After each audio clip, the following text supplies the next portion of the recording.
questions about investing, preparing for retirement, paying down debt, and more. The Alon Exchange, Saturdays at 7 a.m. on ESPN Cleveland 101.3. You're listening to Paul Feinbaum on ESPN Cleveland 101.3. The Drive is coming up. The ESPN Cleveland 101.3 lineup is supplied by Wholesale Supply Group. WholesaleSupply.us. This is Thomas Williams with Mountain View Nissan of Cleveland. Stop by today and take advantage of Bradley County's largest pre-owned inventory, or visit cleveland-nissan.com, home of the lifetime warranty.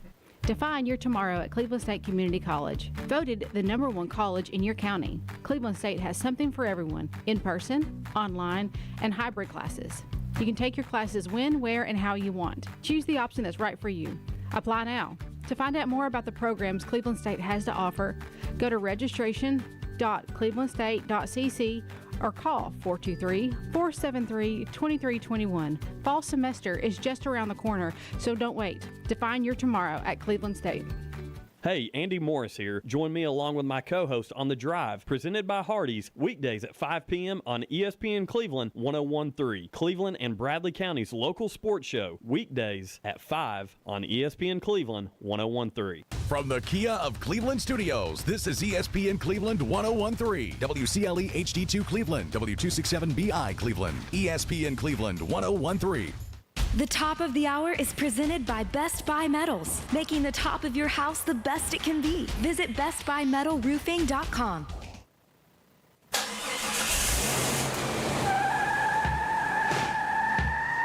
It's time for The Drive on ESPN Cleveland 101.3, presented by Hardees.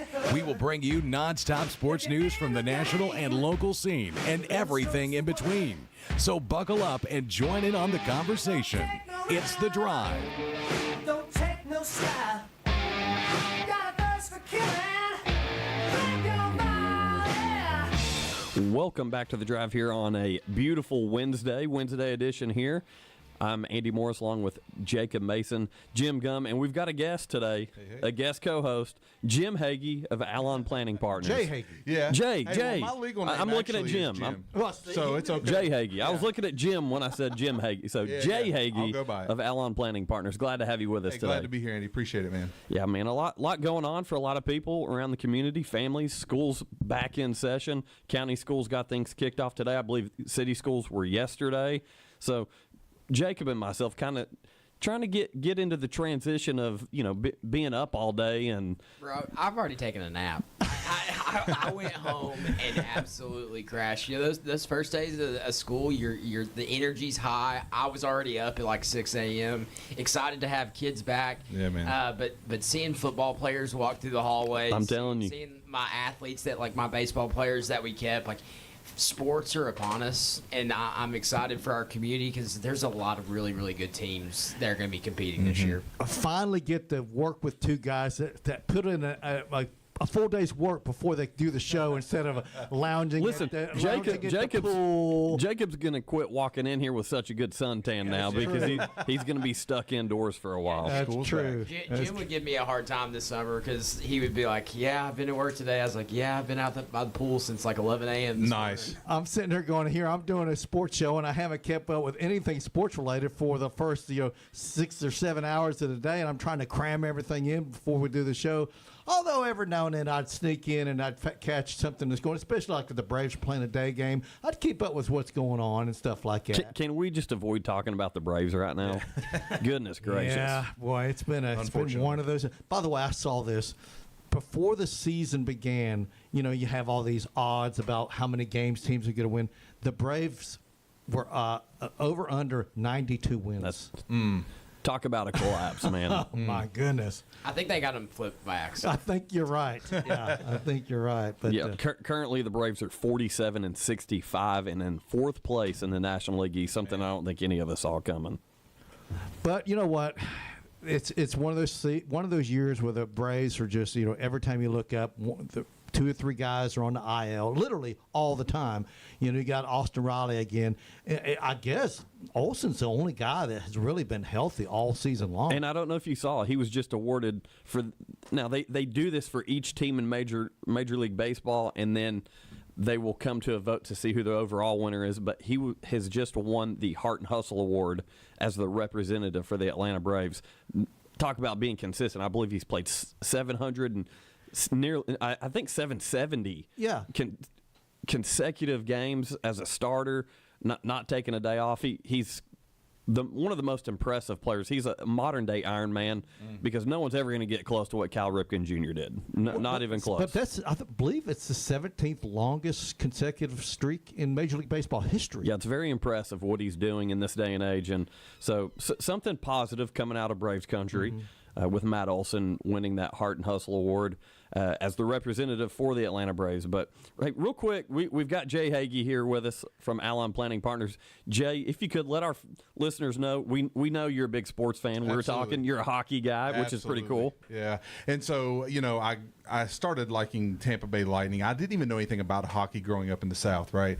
But then lived in Tampa for about 10 years and, man, got turned on to this hockey scene. And that really lit me up because all I knew was football. Like you go football, SEC country, right? This kind of thing. But hockey has really become my sport. And talking about the Braves a minute ago, you know what kind of season it is. Even a couple games ago when they played in Bristol and it's monsoon rain, right? So like the worst that can happen is going to happen, right? So, I am a hockey fan. I grew up a Notre Dame football fan. I'm here for it. And so like for better or for worse, I've been let down more times, as you know, Andy, than we've been, we get built up every year and make it to the dance a lot of times and get crushed. Now LSU's getting to live that life with Brian Kelly. That, right? So I actually saw Brian Kelly at a place in Phoenix this summer, and I told him, first after I got done talking to him, I was a traitor, like I don't want to, but like I was like, good luck at LSU. We've got Marcus Freeman now running the ship, and we're loving it, loving what's going on in Notre Dame. So yeah, but being here in Tennessee now the last 10 years, I do root for the Vols whenever I'm not. They're not playing Notre Dame, or we got that competition going on. But yeah, man, huge football, hockey fan. Love being here and being a part of ESPN Radio. Yeah. So obviously here at WCLE, we carry Georgia Bulldogs games, Tennessee Volunteers games. Where do you stand? I know you said you pull for Tennessee. I do. I am a Tennessee fan if they're playing Georgia. Now, I've got a lot of Georgia friends and a lot of Georgia clients, so that hurts me to even say. But I'm gonna go Tennessee and root Tennessee that way. Well, hey, week 3 this year is what's exciting about that, man. I can't wait. Absolutely. I'll be up in Knoxville. Me and Andy have flirted with the idea of maybe doing something with the drive up there. So who knows? We'll see. That would be great. Yeah. Yeah, if you could kind of plug your show a little bit. Absolutely. I know every weekend we do a financial broadcast, and so we're helping people do comprehensive planning. So everything with investments to tax planning to estate planning, we're trying to be that coach for folks, right, in their finances. And so what we want to do is help put a good game plan together to where you actually know how to make it to and through retirement. So that's what we help with. And just like we're watching these coaches out there every week in and week out coach their guys up. I know you talk about high school getting back started, and you're excited to see your players get going. That's the way we feel every day when we're talking to our clients, right? We're trying to coach them to the biggest winning game plan that we can to get them on track for retirement. Well, I tell you what, it's so cool to see someone, because you and I talked about, you used to be in the ministry. I was. So I think that's kind of a cool background as well. I was. I spent a lot of my life, over a decade, in full-time ministry. I was a worship pastor and an executive pastor, and so I started teaching finance through Dave Ramsey in the churches, right, doing that kind of thing. And so I had a friend that directed me and said, hey, if you like teaching these financial classes within the church, you probably would love to help folks even outside it. So I went and got my certificate in financial planning through Emory down in Atlanta. 10 years ago now, started this business here in Chattanooga, and been able to help hundreds of families, better their finances. Well, we sure appreciate you being a part of the WCLE family. So we've got Mix, we've got, of course, ESPN, and of course we got the oldie station. So listen, it is one of those things where we're proud to have you in here, and we're glad to know that you are a big Notre Dame guy. Yeah. So I think Jacob and I were just going to check out, let you guys have a love fest for the Notre Dame Irish for the next 45 minutes. We can do that. Listen, last year was a good season. It would be easy for us to talk about what did happen. this year's schedule's pretty tough for the Irish. Not only the schedule is like we got a quarterback, you were trying to figure out that position, but then you got Jeremiah Love coming back. So I mean, we could talk about that all day. And that is he's a love stud fest now. right? He's a stud because you're talking about somebody with 17 touchdowns. You know, he's I think he got the record at Notre Dame last year for 13 touchdowns in consecutive games. I mean, almost 7 yards a carry. 1,100 yards for the season. I mean, loving the this guy's over a here. beast. And so, like, hey, if our line stays healthy, you give Jeremiah a full dose. Marcus is going to keep feeding him, and we're gonna do something special this year. I believe it. I'm 100% on board. And you look at that backfield in general. Aeneas Williams is a guy who emerged late in the season last year. You've really got a three-headed monster at the running back position to give him a break, so he's going to be fresh all the time. And I do think Jeremiah Love's a guy who could win the Heisman Trophy this year. But I agree with that. But I'll say this. Lost some starters, lost some key guys. We did. Offensive line's projected to be one of the best in the country, but Charles Jagasaw went down with an injury. Let's stay healthy. That's what I said. Let's stay healthy. And that's something that's you look across sports right now, the injuries are insane. We've talked about it on this show. Florida has been hit again today. They got a receiver got hurt today in practice. So, oh, my goodness. Listen, I mean, you get out there running full speed and everything. All it takes is a little tweak here or there, and you could be on the sideline for a couple weeks. So, especially once the pads are on, things are a little bit different. So, I don't know if you guys saw, but the new SEC football documentary on Netflix was released. It's a SEC football any given Saturday, and that has been the talk across social media. It's diving into last year, obviously, but it just came out, just kind of a little bit of a hype for the upcoming college football season. And one of the very first things, speaking of Brian Kelly, he's in the very opening of this documentary. I was able to start a little bit of it just because I got tired of reading, oh, this is awesome, I said, all right, I got to see for myself. But he said, once the pads go on, things change. That's right. And that's where we're at. You look right here in our community, middle school, high school football, college football, Bulldogs, Volunteers, getting ready to get fired up right here on our stations, and Titans and Falcons. Yep. So we are the itch is real now. The itch has turned into a rash, and we're ready. We're ready for some football here on Mix 104.1 ESPN Cleveland, and of course the Mustangs coming on Cleveland's Oldies 99.1. But that's one thing where we got the message the other day. We get together for our high school football meeting, all the broadcasters for each team, Bradley, Cleveland, Walker Valley. And when we get that text message, for me, it gets real every year. I'm like, man, it's here. yeah, I'm that's excited. on Monday, by the way. Yeah, So, I'm excited. And I know we've talked about this, but week one, you've got. There we go. Thank you. Now you can hear me. Week one, you've got Cleveland Walker Valley on a Thursday night. Week two, you've got Walker Valley Bradley. Week three, I believe there's a matchup with McMinn somewhere. Yep, and that's then right. week seven, you've got Cleveland Bradley.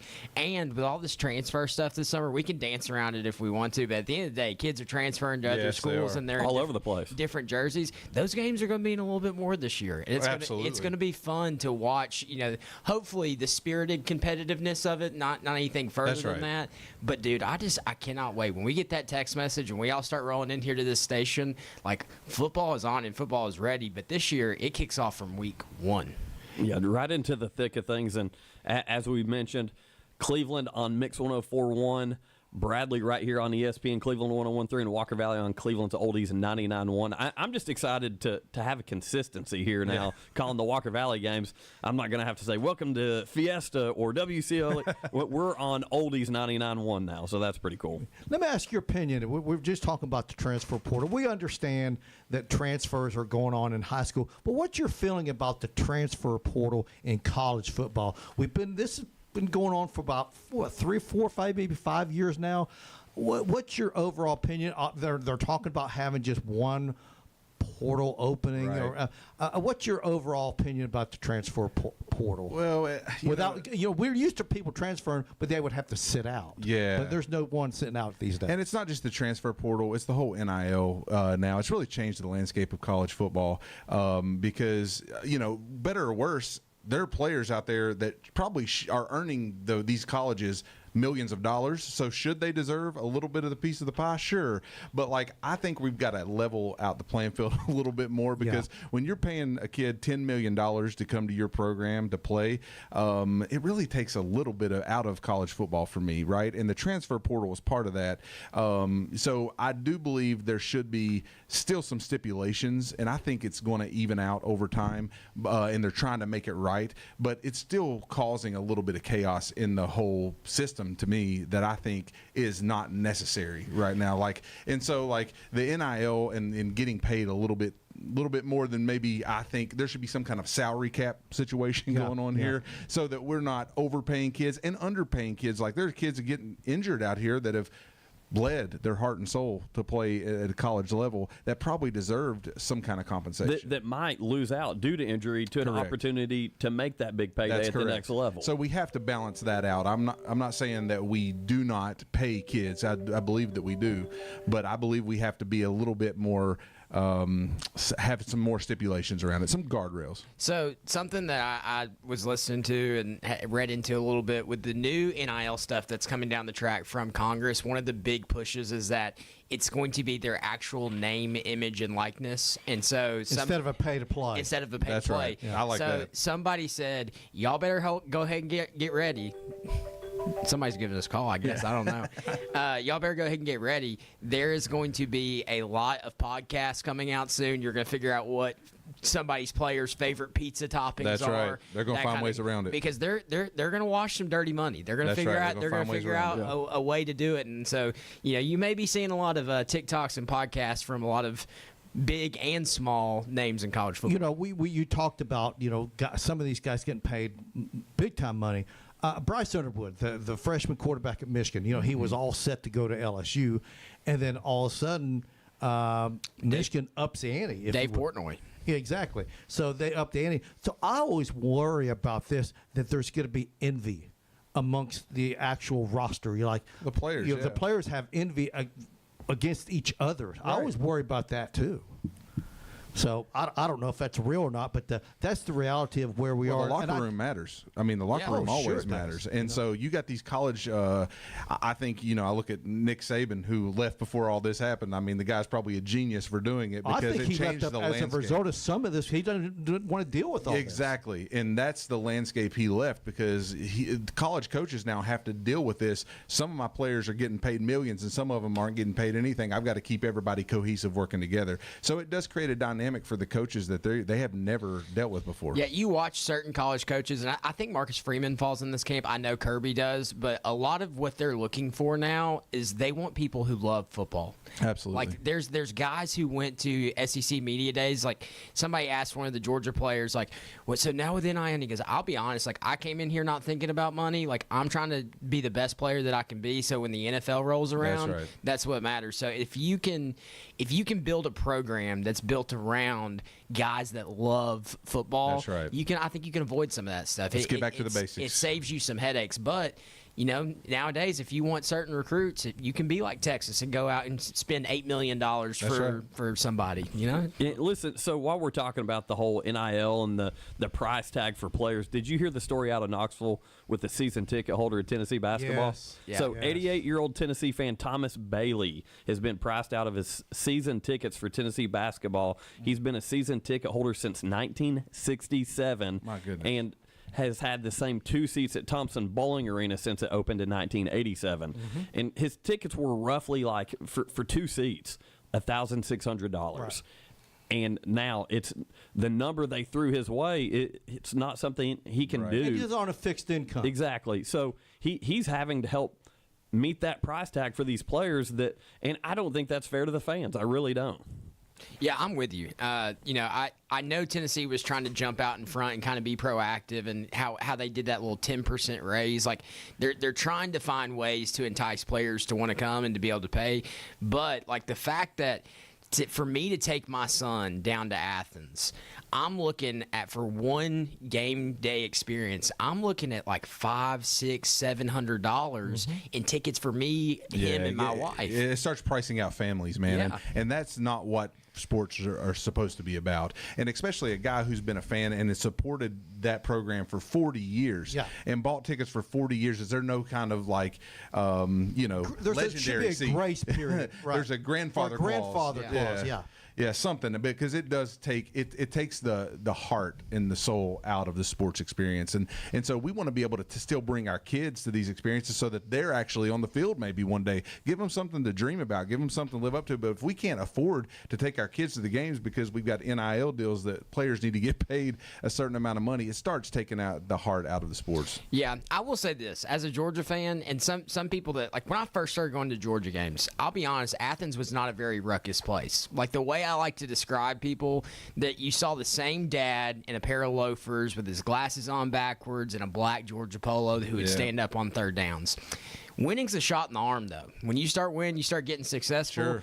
Ticket prices started to go up, and you start, like, now I think of Georgia, crazy college kids with spiked shoulder pads on barking at you as you walk down the street. So I mean, like, there has been some benefits to, I guess, for our stadium environment. I guess the seats are at a premium, but man, like, I would like to go to a game that is not like Marshall and still spend $250 on a ticket. Right. Yeah, and that's the bad thing. You do have certain fans that their income is what it is, and they could afford to go see Tennessee versus Chattanooga, but they can't see Tennessee versus Alabama. They can't afford those tickets. They can only get it to the lesser or the non-marquee games, and that's unfortunate because you want to be able to go see Tennessee or Georgia play the best of the best. But these days they have priced a lot of the middle class fans out. Yeah, and that's unfortunate. Well, listen, I've got a simple solution for Jacob. Skip week 1 against that Marshall game. Go week 2 when you play the juggernaut Austin Peay. Let's go to that game, Jacob. Andy, I don't want to hear it. I had to start in with him with the Austin Peay week 2. Don't want to hear it. We're gonna have to play Texas this year. We're gonna have to play Ole Miss this year. We're gonna have to play Alabama this year. Our schedule is just fine. Had to fluster the Georgia guy here for a minute. Yeah. But hey, listen. Great intro here to the show. We got a lot to talk about today.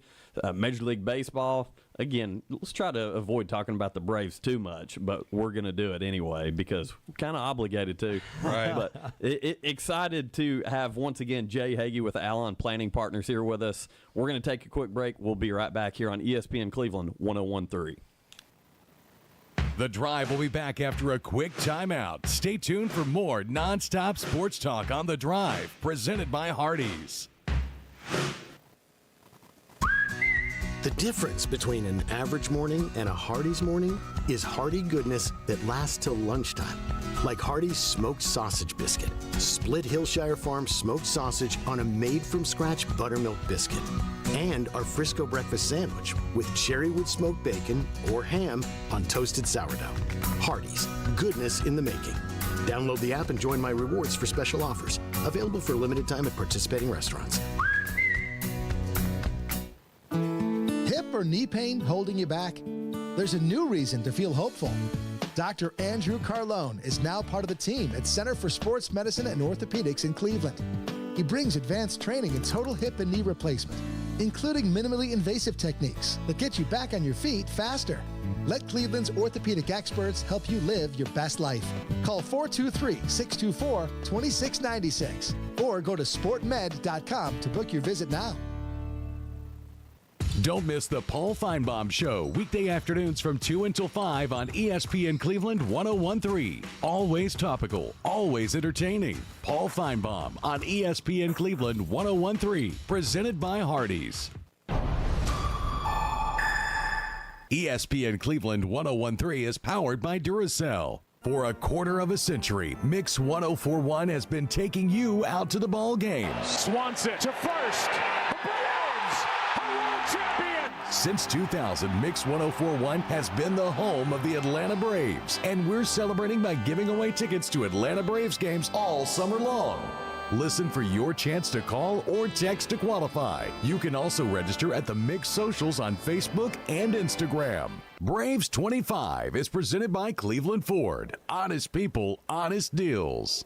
Do you suffer from unsightly leg veins? Are your legs turning brown or swelling? Do your legs feel heavy, tired, or achy? Do you have restless legs or leg cramps disturbing your sleep? These symptoms are signs of bad veins. Dr. James Gooden at Milligan Vein offers an office treatment that can make you look and feel better, and your procedure is covered by most insurance. Find more information online at milliganvein.com or call Dr. Gooden today at 423-961-5682 and get rid of those bad veins. Welcome back to The Drive, presented by Hardees. Join the conversation. Text 423-749-1013. You can also listen anywhere on our website, ESPNCleveland1013.com.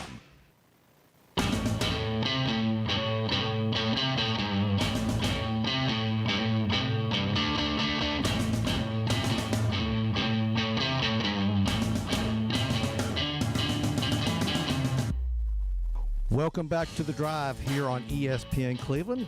Hey, our friends over there at Duracell, they're now hiring mechanical skilled technicians, $22 to $27 an hour. Excellent benefits beginning day one. Medical, dental, vision insurance, paid vacation, holiday pay, 401k, tuition reimbursement, and more. Apply now at Duracell.com. That's Duracell.com. Also, if you didn't know, the exclusive home of ESPN Radio in Cleveland and Chattanooga is ESPN Cleveland 1013. It's never been easier to listen. Just download the free ESPN Cleveland 1013 app from our website, ESPNCleveland1013.com. Guys, listen, I had a lot of fun talking college football before we went to the break, so we're going to go right back into that. Going back to the Netflix series, again, we talked about SEC football. Any Given Saturday was just released on Netflix. Vanderbilt quarterback Diego Pavia had some very choice words in that documentary, which took place last year, the filming, about some Tennessee Volunteers. As a matter of fact, about every single one of them, he said, I'm just going to use a letter here. Just do the blank or B. Okay, good call. You can fill in the lines. It's 4 letters. Blank every single one of them dudes. I know that. Blank every single one of them dudes from Tennessee. Vandy QB Diego Pavia gave a very colorful side to his personality, which we've talked about on this show. He was on Bussin' with the Boys, a very popular podcast earlier this summer, and let it fly on the bus with those guys. And it seems like, and we talked about this during the break as well, Vanderbilt is usually not relevant when it comes to football in the SEC, the national landscape.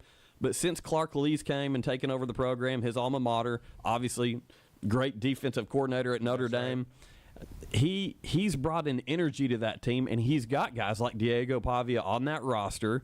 Through the transfer portal. Through the portal.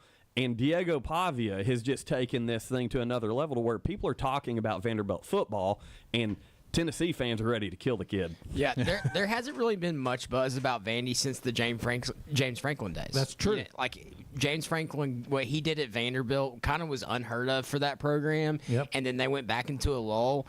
And then now you've got Clark Lee, who's saying, like, I love when coaches come back to their home. Like he was a Vanderbilt Commodore, was he not? Yes, he was. I love that. Real good safety for him. It's easy to me. It's easier to sell a program when you're a product of it. So I think that's great for him. Anyone can sell Georgia. Anyone can sell Alabama. Anyone can sell Notre Dame. Well, how else do you get heard if you don't bark a little bit? Yeah, right? Vandy's a little different. I think that's what he's doing. I think there's a lot of barking going on because, listen, you got to be. We talked about this in the break too. You got to be a little delusional. You got to and a little bit more competitive than the normal person to be able to step on a field with the SEC that we see in front of us and say, "Hey, I'm going to win and blank all these people." Like, you know, you've got to be a little delusional. I mean, he is. Like, he is. Think about it. Think about how much he gets outside the pocket with guys that are like 6'6", 324 pounds, and he tries to run them over. And I can respect his competitive spirit, right? Like, I mean, that's what he's going after. I mean, you got to be built that way if you're going to go play quarterback at Vandy and be heard and shake cages. You know, that's what he's doing. Well, Vanderbilt historically has been a doormat in the Southeastern Conference, and for them to get any notoriety, listen, in a typical year, we would rarely bring up Vanderbilt, just rarely. It's kind of like we rarely bring up the WNBA unless there's things being thrown on a court or something. But just saying. But I'm just saying there are certain things that we just don't talk about on the show. I've been looking for the doorstop we had here in the studio. I don't know where it went. I'm just saying. Just saying. I knew that'd get a chuckle out of someone. But I mean, I'm rubbing off on Jim a little bit. There are certain schools in this country that we just don't talk about when it comes to college football. And of all the schools in the SEC, Vanderbilt was probably the least talked about school out there. Mississippi State, a close second. But Diego and some of the other players at Vandy, the big win over Alabama. Here we are on August the 6th, and for the second day in a row, we're talking about Vanderbilt football. Yeah, they beat Alabama. They almost beat Texas last year. They played Texas tough. Yeah. Can I be honest, though? I feel like this all started. Obviously, they put a decent product on the field last year, but I feel like it all started. It goes back before that Alabama game. It goes back to Nick Saban's comment, there's only one easy place to play in the SEC, and it's Vanderbilt. That's right. He made that comment Chip last on year. shoulders, Yep. right? And sure enough, you saw what happened afterwards. They played that thing on a loop on their Jumbotron after they beat Alabama in their stadium. That's exactly right. Yeah, he had a chip on their shoulder, and they had something to prove. And don't back a dog in a corner no matter how much fight you don't think they have in them, right? And so, like, hey, if they can come out and be competitive again this year, good on them. Because like you said, they've got some good coaching. We know that college football is all momentum is everything in these games, and you get a little momentum early, and that's what happened to Vandy. They jumped out to a 14-0 lead like that, and they were able to get that confidence going, and sustained them for 4 quarters. One thing that I like, one of the few positives that I feel like I like about the whole transfer portal thing is you look at a team like Vanderbilt. Another one, and Jacob can speak a lot on this, is Georgia Tech. I feel like they're very much the same in the aspect that, listen, they're academic institutions. They really are. That's first and foremost. Sure. But Georgia Tech takes Georgia to what, 9 overtimes? 8 overtimes last year? That's what I was sitting here in my head just thinking about. I'll be honest, like, I don't know that Vandy and Georgia Tech creep up on people this year because they watched it last year. Yep, they not watched happening. what they were able to do.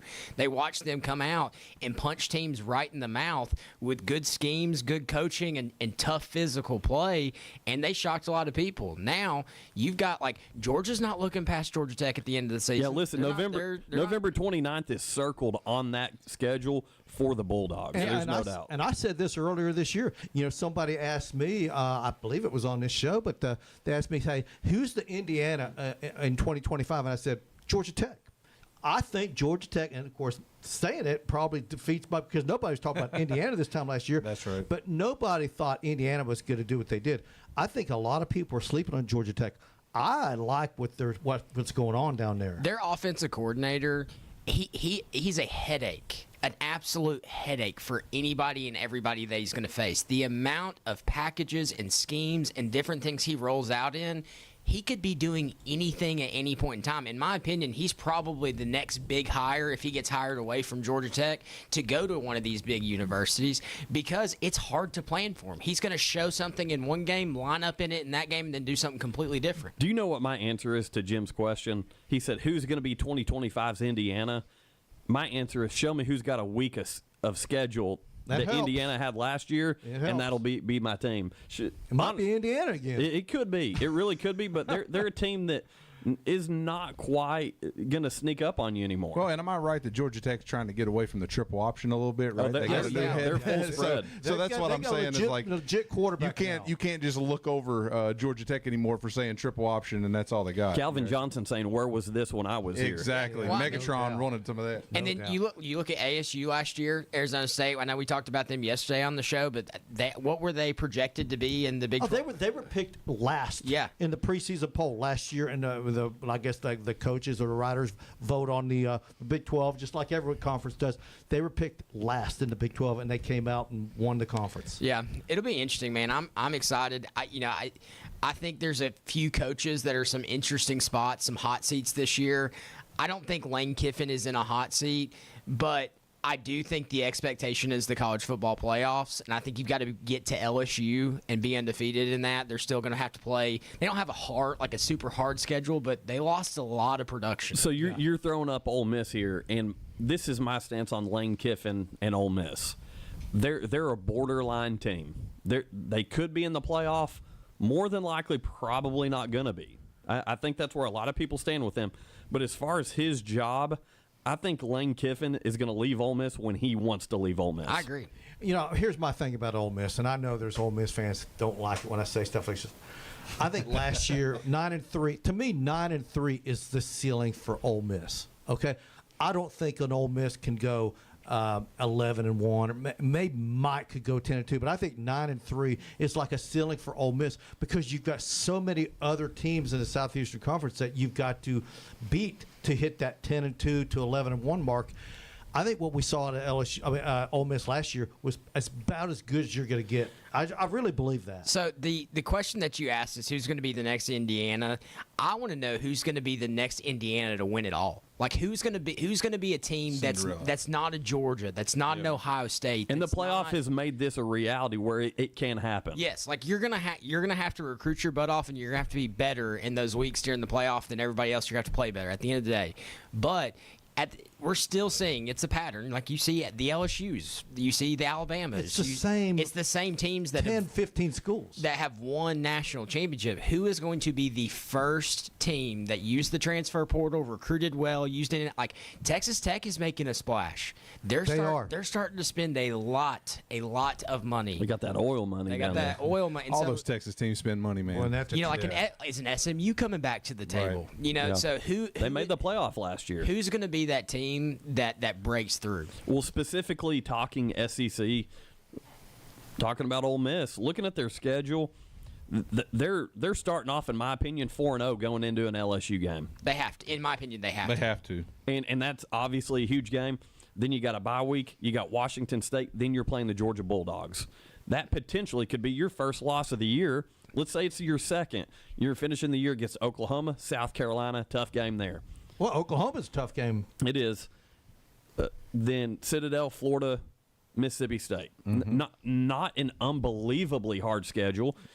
South Carolina, you could say that's a tough game. And Florida potentially could be really Florida. Good by that exactly. time. Florida losing 2 to 3 games is realistic. Yeah, Florida at the end of the year. Florida at the end of the year is either going to be a team that's on a roll or a team that's just really beat down. And we don't know that some of these teams that we're highly projecting right now don't have the injury bug like the Atlanta Braves are. That's right. And they end up being 7-5 because of injuries and attrition. So you sit there and we speculate all this stuff, but man, once the season kicks off, so many things happen, and we just can't foresee a lot of this stuff. And that's what I love about college football. I'm going to ask Jay this.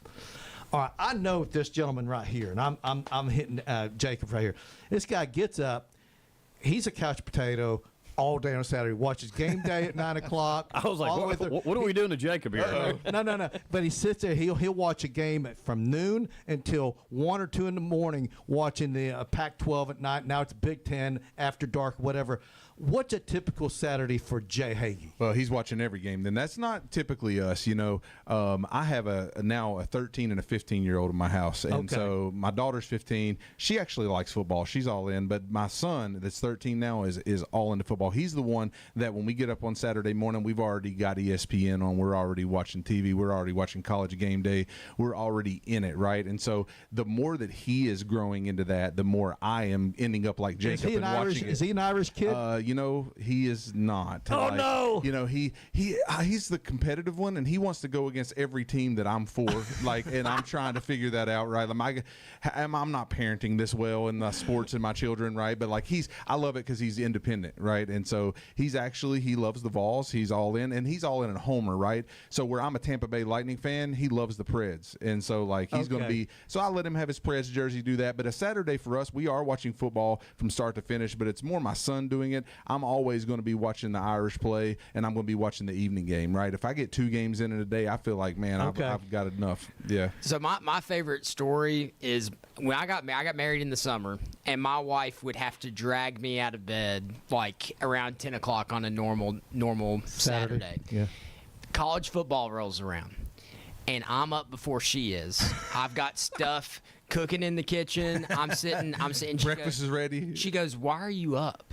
And I said, it's college football. And she said, you do this every Saturday? I said, I've done it every Saturday since I was like 10 years old. And she goes, so all those Saturdays in college when you weren't texting me back till noon, I said, I was watching College Game Day. You're being honest.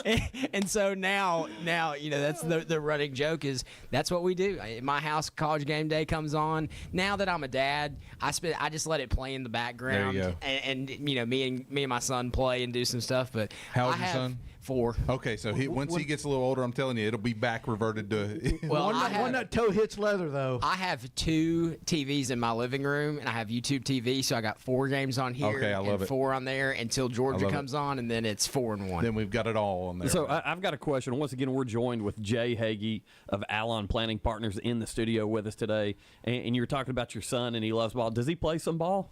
He does, and he played. So he was in the 6th grade last year. Our kids, and so he's playing football this year again, but he thinks he's doing flag this year instead of pads. So like he got into it for the first time. He's still got to hit his growth spurt, So like he's like, I think I like flag a little bit right now, and so I'm going to let him work his way into it. But he's very athletic. Now, Good Jay, for him. you He's look a basketball athletic. player. What's your past? Come on, I played tell football some in stories. high school, right? Like, but then I started playing music, right? That's how I've become. true. So, like, I realized that I got a little bit more attention playing music than I did football, and I wasn't going to ever be an athlete. But I enjoy sports, and obviously played it in football and things like that. Linebacker, tight end. There you go. So I was in the trenches a couple times getting hit, but like I really jumped out of football and into music pretty hard and started playing the guitar. So like There you go. now I just like to watch. So I still have both my knees. I don't have all the injuries, and my back's not jacked up like most folks. So listen, we're going to have to talk to Steve Hartline.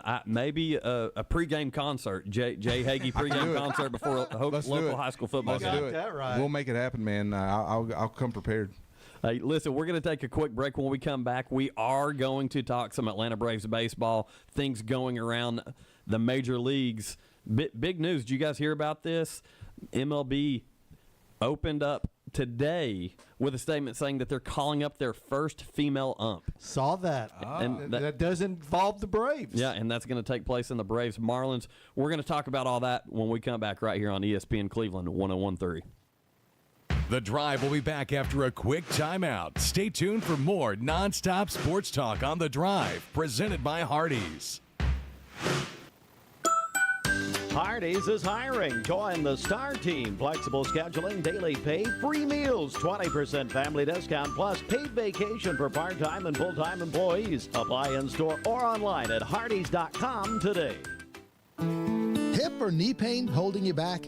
There's a new reason to feel hopeful. Dr. Andrew Carlone is now part of the team at Center for Sports Medicine and Orthopedics in Cleveland.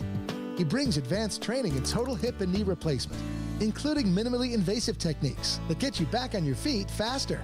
Let Cleveland's orthopedic experts help you live your best life. Call 423-624-2696 or go to sportmed.com to book your visit now. Make sure your vehicle is winter ready with a visit to Cleveland Tire Center, providing full-service auto care, including oil changes and brake service, plus a lot more. Cleveland Tire Center, North Lee Highway, Cleveland, where the name says it all. What if a friend or a loved one was thinking about suicide? What would you say? What would you do? The Tennessee Suicide Prevention Network provides support. TSPN teaches how to spot warning signs of suicide, and we teach you how to do something. Go to tnprevention.org to learn how you can help with suicide prevention efforts. That's tnprevention.org, a public service announcement of the Tennessee Suicide Prevention Network and this station. Have you seen what happens when a weed eater gets too close to vinyl siding? Ouch! Choose steel siding from Best Buy Metals, available in board and batten and lap siding options. Permanent siding from Best Buy Metals is custom manufactured to the half-inch for a perfect fit. Stop by a showroom or go to bestbuymetalroof.com to learn how you can protect your structure. Are you losing sleep thinking about how market volatility is affecting your retirement savings? You've worked hard for your money, and Jay and Brittany Hagee will work just as hard to protect and grow it. Our no-cost review begins with us listening, continues with collaboration, and results with a written plan. Begin the conversation by calling Jay and Brittany Hagee and the team at Alon Planning Partners at 423-315-1441, 423-315-1441. Investment advisory services offered through Foundations Investment Advisors, LLC, and SEC-registered investment advisor. Do your legs feel heavy, tired, or achy? Dr. James Gooden at Milligan Vein offers an office treatment that can make you look and feel better, and your procedure is covered by most insurance. Visit milliganvein.com or call Dr. Gooden today at 423-961-5682. Welcome back to The Drive, presented by Hardees. Join the conversation. Text 423-749-1013. You can also listen anywhere on our website, ESPNCleveland1013.com.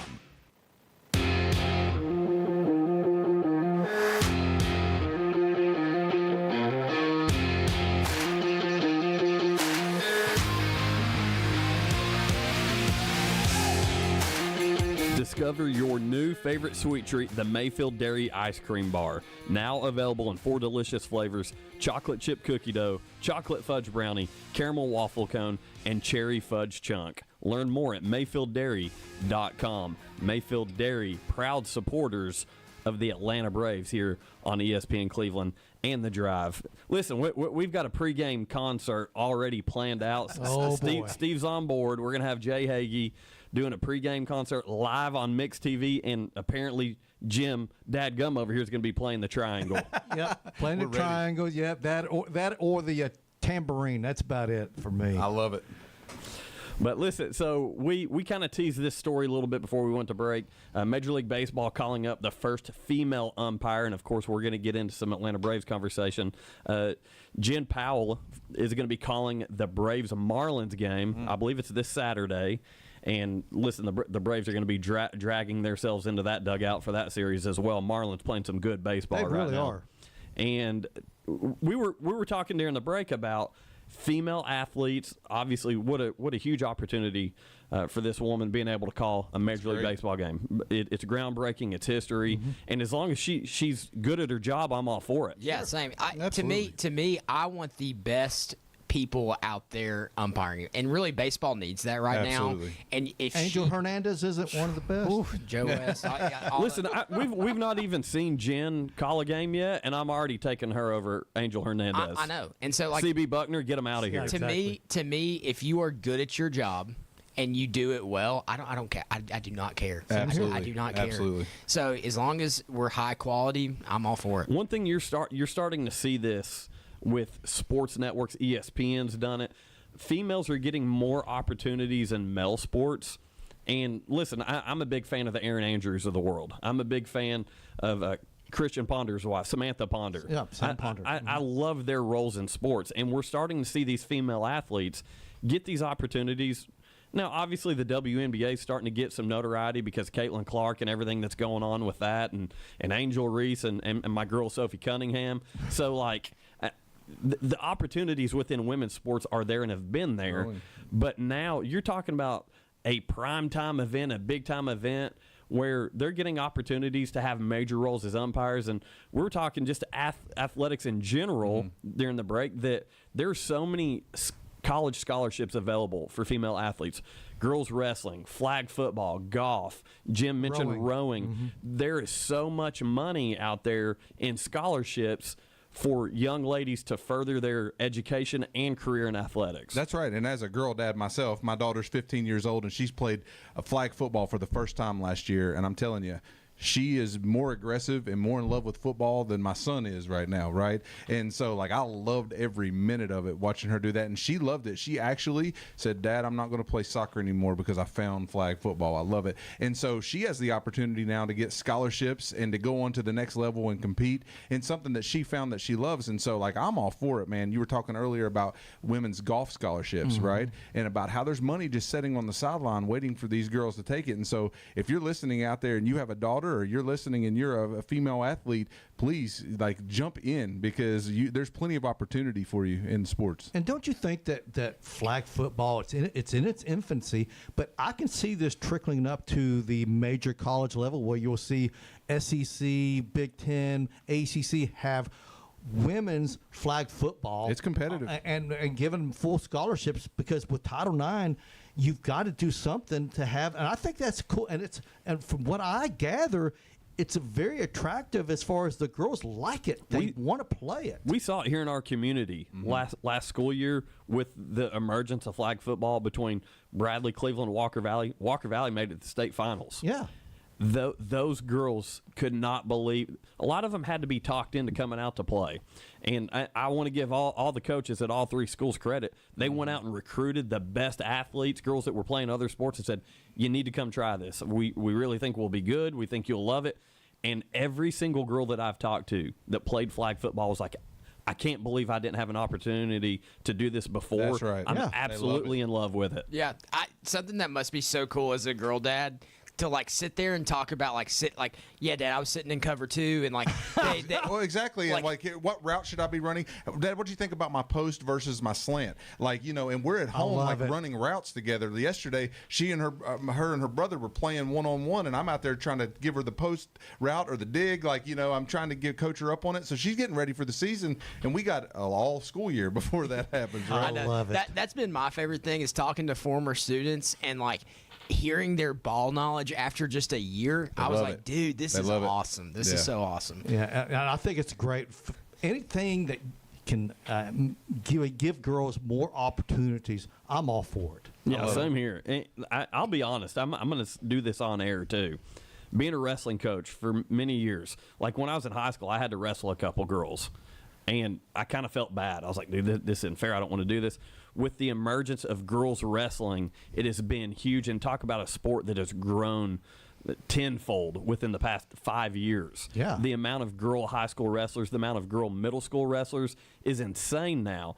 And as a girl dad myself, both my daughters have entertained the idea of wrestling and kind of want to do it. And I'm like, you know what? As a father, I'm more comfortable now that they could go wrestle other girls. Right. That makes me a lot more comfortable in a combative sport like wrestling. Absolutely. Where originally it wasn't that I was against girls being in the sport of wrestling, but it was I don't want my 16-year-old daughter getting a hold of a 16-year-old Andy Morris. That's right. That's not anything that I wanted for them, just because I felt, not saying I was a stud or anything, but it's boys are just bigger, stronger, exactly. faster. It's a little bit different. So the opportunities are something that we're talking about here, and Title IX is in full effect, and it's been extremely beneficial here recently for a lot of male sports because it's helping save some sports in the world now of NIL, the transfer portal. Specifically, because I know a lot about it, girls wrestling has saved a lot of men's wrestling programs at the collegiate level. Yeah, and they've got weightlifting, for crying out loud. We've got an Olympic gold medalist in Chattanooga in the tough. weightlifting. So it's cool to see female sports, I guess, elevated, if you want to call it that, to where giving them more opportunities and, like you said, saving boys sports, because you got to have the same amount of scholarships for boys and girls. So I think it's great. And like Jacob said, for me, being able to talk football with my daughter too has been an awesome thing. So yeah, it's great. All right, you guys have fully convinced me my daughters are going to be playing flag football. They should. I'm in. They should. I'm on board. So Kimberly and Murphy better get ready when Dad gets home. We're going out in the yard. Start running routes. Put on the Notre Dame helmet and run around the yard a little bit. Yeah. Is it not going to be in the Olympics in L.A.? Flag football? I know that flag football is. I know the guys are, but I think the women are too. Yeah, I'm gonna look it up. We're gonna find out. So, do you, while you're looking at, do you have an opinion if the NFL guys should have stake in that? Have you seen the arguments between that? Yeah, I have. I don't know that I have much of an opinion on it. I mean, if they want to get out there and have fun doing it, what I think about hockey, I mean, they do that as far as from the Olympic level, but it is a little bit more spread out talent around the world. Yeah. But it's kind of like the NBA, right? In the Olympics, it's kind of the same concept. I mean, we will dominate, and so that won't be no problem as far as the competition's concerned. But I don't know. The argument against it, let the guys play if they want to have fun. I said that on the 4th of July, 2 years before the Olympics happen, you have the NFL put together a team, A flag football team. and you have the professional flag football guys put together a team. Whoever wins gets to represent. Because That's our Olympic team. Let them do it. If they can go out there and beat the NFL guys in flag football, then I want them representing. I want them. No, see, I didn't know representing the anything US. about that. I thought that's the way it should be to begin with. Just because you're in the NFL doesn't mean you get an automatic spot on the Olympic team. Yeah. Right? Like, you come out and That's prepare where I and stand. play just like everybody else. But, I mean, 9 times out of 10, they're going to beat me if I'm out there trying to catch over Justin Jefferson, right? Like, I'm not winning that battle. Yeah. So the answer is yes. Women's flag football will be included in the 2028 LA Games. And listen, what a great opportunity for that sport to have awesome. more exposure Absolutely. to young ladies like our daughters. I think that's Yeah, great. give them something to aspire to. I mean, my daughter would love to be a part of the Olympics doing that. I mean, if she thought she had a chance, man, and that's what I love. I love that they have opportunity now that they previously may have not had. So we know there is high school flag football. Is there? I'm assuming there's club teams in college, but I don't think there's any like collegiate. As far as the NCAA level, I don't think it's reached that yet. But you know that's coming, guys. It's inevitable. Yeah, It's inevitable. if they're starting to create state championships for it Yes. in high school, then it's gonna put opportunities there in college. It is growing in the So, NCAA. you'll have club teams, I'm sure, and they probably already do. But it's inevitable. It's going to happen. Yeah, that's what I loved about it. Is it like you can win a state championship in girls flag football? I love it. I love it. Yeah, I looked it up here. Jim's making me work on the keyboard today here, by the way. At least your keyboard's working. Somewhat. Women's flag football is experiencing significant growth and gaining recognition in the NCAA. So there you go. That's pretty cool. It's good stuff. So, hey, I want to talk about a couple other headlines before we have to break away. We do have Finish Line Radio coming up today. Obviously, got to talk Atlanta Braves. Tonight, they're back at it, trying not to get swept, unfortunately. Milwaukee is a downhill train right now. They're playing some really good baseball. They are really playing well right now. They got the best record in National League right now. Yeah, yesterday the Braves lost Game 2 of the series. Trying not to get swept today, but lost that game 7-2. Freddie Peralta got the W for the Brew Crew, improving to 13-5. Pitching has really carried the Milwaukee Brewers. Joey Wentz, so really not a terrible game for Wentz. Went 5 1/3, seven hits, 5 runs, 1 walk, 3 strikeouts. Obviously, that 5 runs doesn't look good, but talk about a guy who is. We know the status of the Braves' arms right now. He came in, threw some pretty good pitches, didn't get some help defensively occasionally. It's just one of those things where you're trying to find a guy that can eat some innings. He did that, but you got to be able to score runs, and the Braves have been extremely inconsistent scoring runs. But tonight, right here on ESPN Cleveland and on Mix 104.1, the Braves try to avoid that sweep against the 69-44 Milwaukee Brewers. With Spencer Strider on the mound for the Braves, he's 5-8 with a 3.71 ERA against Jose Quintana, who's 8-4, another good arm for the Brew Crew with a 3.5 ERA. And first pitch is at 7:15, again, right here on ESPN Cleveland and on Mix 104.1, presented by Mountain View Nissan of Cleveland.